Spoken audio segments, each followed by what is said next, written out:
Overview of the Microsoft 365 Developer Program. The Microsoft 365 Developer Program, launched in November 2020, began offering developers a free Microsoft 365 tenant, also known as a sandbox subscription, by March 2021. This tenant included sample data and multiple user licenses, allowing developers to build and test solutions in a fully functional environment. Provided these tenants were used solely for development purposes and not misused, Microsoft would automatically renew them annually. The program quickly became a popular choice for setting up hosted development environments, making it an excellent resource for learning and testing. These developer tenants were almost identical to commercial Microsoft 365 tenants, with the main differences being their free status, annual expiration, and monitored usage. Changes introduced in 2024.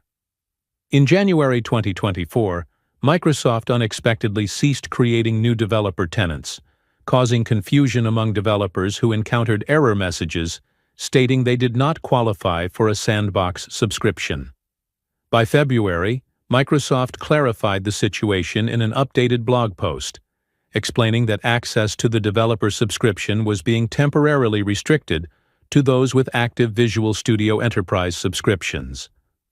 This measure was part of Microsoft's efforts to enhance system security. Reasons for the change: previously, enrolling in the Microsoft 365 Developer Program was simple. All that was needed was an email address from any provider, like Gmail or Outlook.com. However, this approach did not verify the identity of applicants, making the system vulnerable to abuse. Malicious actors could create multiple fake emails, sign up for the program, obtain sandbox tenants, and misuse them for spam or phishing. Microsoft needed a more effective way to verify identities, similar to how Microsoft Azure requires a credit card for its developer credits to prevent fraud and abuse. Current solutions and alternatives. To address these challenges, Microsoft has introduced several alternatives for obtaining a Microsoft 365 Developer Sandbox tenant. Visual Studio Enterprise subscription. Developers with an active Visual Studio Enterprise subscription can still obtain a sandbox tenant through the Microsoft 365 Developer Program. Participation in AI Cloud Partner Programs. Developers can gain access by participating in programs through the Microsoft Partner Center, including groups like the ISV Success Program and the Solutions Partner Program. Purchase of a license. Developers can opt to purchase a license, such as an E3 or Business Premium license, to set up their own Microsoft 365 tenant for development purposes. These licenses offer a comprehensive suite of tools, including Office apps, email, cloud storage, and advanced security features.